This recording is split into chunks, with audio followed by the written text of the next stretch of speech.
कैसे नाज़रीन कराम, सलीम अख्तर हाज़िर खिदमत और आपकी खिदमत में सलाम। इन्हें अब ये यकीन हो चुका है कि ये 25 करोड़ का रेवड़ तमाशबीन हो चुका है। जहाज क्यों खरीदा? खरीदा भाई। उस बेहिस रेवड़ को अपनी तस्लील का अब कोई असर नहीं, लिहाजा इन्हें अब कोई डर नहीं। ये बार बार तमाशबीनों की गैरत को ललकारते हैं, उनकी खुदी के, उनकी हमीयत के, गैरत के कपड़े उतारते हैं और उतार कर उन्हें जिल्लत रुसवाई पसपाई की गहरी खाई में उतारते हैं। लच्छन भाई के ऐसे अवाम के लिए आवाज उठाने वाला बेवकूफ इंतहा का है, वो दुश्मन अपने नाजुक अज़ा का है।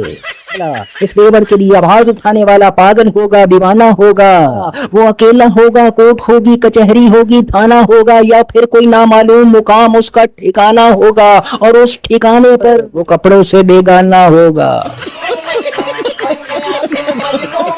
हम खुद ही गैरत हमीयत से हाथ धो चुके हैं, हम सब बेहिस हो चुके हैं। कौम की हालत को देखकर अच्छन भाई ने एक चोर का किस्सा सुनाया। किसी गांव में एक चोर पकड़ा गया, गांव की पंचायत ने फैसला सुनाया, इस चोर को गंजा किया जाए, इसके मुंह को काला किया जाए और काला करके गधे पर बिठाया जाए और बिठाकर पूरे गाँव की गलियों में घुमाया जाए। और फिर चोर को गंजा किया गया, उसके मुंह को काला किया गया, गधे पर बिठाया गया और गाँव की हर गली में घुमाया गया। जब आखिरी 2 गलियां बची तो उन 2 गलियों में से एक गली में उस चोर का घर था। जब चोर को उसकी गली में ले जाया गया तो चोर की बीवी बाहर निकली, उसने देखा उसके मियाँ को गंजा किया गया है, उसके मुंह पर कालक मली गई है और कालक मल के गधे पर बिठाया गया है और एक बहुत बड़े मजमे के साथ उसको घुमाया जा रहा है और उस पर लान तान की जा रही है। तो चोर बेचारे की बीवी अपने मियाँ को इस हालत में देखकर रोने लगी। जब उस ढीठ चोर ने अपनी बीवी को रोता हुआ देखा तो अपनी बीवी से बोला, ला चलिए रो दी क्यों, पीछे 2 ही तक गलियां रह गई हैं, खत्म,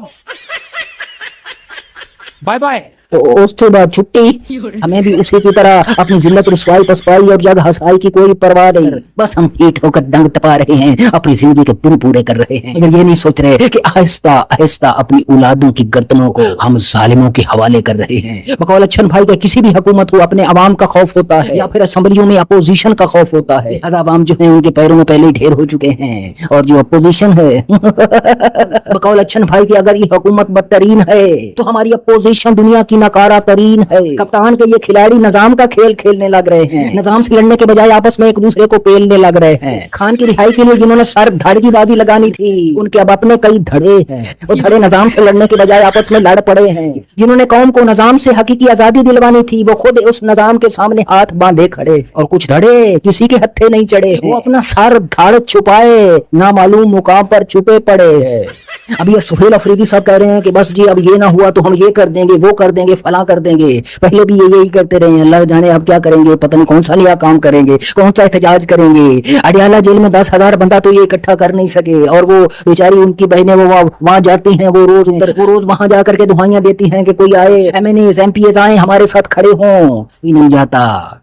पूरे पाकिस्तान के बच्चे को पता चल जाता है कि खान साहब की बहनों ने वहां दुहाई दी है कि प्लीज यहाँ पर आए। अगर MPA MNAs कहते हैं कि हमें तो पता ही नहीं था, हमें तो किसी ने बताया ही नहीं कि वहां आना है। अभी वो PTI के चेयरमैन साहब जो अली गौहर साहब हैं वो कह रहे थे कि एक जो नौरीन खान साहिबा है उनको इजाजत मिली है मिलने की, जबकि अलीमा खान साहिबा कल वहां खड़ी हुई थी, कह रही थी कि ये नौरीन खड़ी है, इनकी हम सब के बगैर इनकी अकेले की मुलाकात करवा दीजिए, मगर कल कोई मुलाकात नहीं हुई। ये खान के टाइगर खंबे बन गए, चेले चपाटे चमचे कड़छे मालशे और पालशिए बन गए। तो सजनों मेरे भाई बहनों आगे बढ़ते हैं। कल अदम कश्मीर कमेटी के जो रहनुमा है शौकत नवाज मीर साहब में गिरफ्तार कर लिया गया है। हाँ जी, और रावला कोर्ट में इनकी क़यादत ने उनको बुलाया था कि भैया आइए यहाँ पर इनको लीड कीजिए, यहाँ आकर कोई लाहे अमल दीजिए और यहाँ पर हम बैठ करके प्लान करें कि हमने क्या करना है, आइए। वो छुप छुपाते जा रहे थे, किसी ने मुखबरी कर ली भाई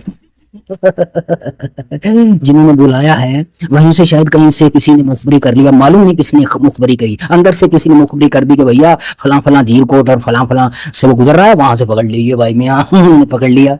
आपको तो पता है कि बाहर के लिए मसाइल जो हल करने हैं, बाकी दुनिया के मसाइल जो हमने हल करने हैं उसके लिए हम कहते हैं अफहाम तफहीम के साथ हल किए जाएं, सबको हम अमन का प्रचार करते हैं, ठीक है। और यहाँ अपने मुल्क में बेईमान 4.5 करते हैं जी, सबको बोलते हैं कि टेबल पर बैठिए। यहाँ हम अपने आवाम के साथ टेबल पर नहीं बैठते, यहाँ लाठी है, डंडा है, सोटा है, गिरफ्तारियां हैं, जेल है, 10-10 साल की कैद है, उम्र कैदे हैं भाईजान। यहाँ टेबल नहीं है या अफवामी तफहीम नहीं है, यहाँ कुछ नहीं है मेरे भाई। ये सब दुनिया को दिखाने के लिए कि अमन के लिए हम लोग ये कर रहे हैं। और वो बीच में तो कुछ लोग कह रहे हैं कि अमन का अवार्ड भी मिलना चाहिए हमें, यहाँ अमन का अवार्ड मिलना चाहिए भाई। मियाँ दुनिया के अमन के लिए काम किया है, जंगें रुकवाई हम लोगों ने, लेकिन अपनी लड़ाइयाँ जारी और सारी है भाई मियाँ। और उनको वहां पर कोई अफवाह व तौहीन नहीं है, वहां कोई सब्र तहम्मुल नहीं है भाई मियाँ। वहां कोई ट्वीट नहीं होता भाई अमन के लिए कि भैया आइए बैठिए जरा, बैठ के बात कर लेते हैं, यही मुका लेते हैं, लोग तमाशा देख रहे हैं यार, इंडिया हमारा तमाशा देख रहा है, वो हमारी छोटी छोटी खबर को फैला रहे हैं इधर। और उसके साथ साथ हमने अफगानिस्तान पर भी कोई बमबारी शमबारी की है, सुना उनके बहुत सारे वहां पर हलाकतें जहाँ बहक हो गए लोग। लेकिन अब उन्होंने दावा किया कि हमने वहां ड्रोन से पाकिस्तान में अटैक किया है। तालिबान ने दावा किया है, उनके तालिबान के स्पोक्स पर्सन ने दावा किया है कि हमने पाकिस्तान के अंदर ड्रोन से हमले किए हैं। अब पता नहीं कहाँ ड्रोन आया भी है कि नहीं भाई, हमें नहीं पता। खुदा हम सब का हामी नासिर हो। पाकिस्तान जिंदाबाद।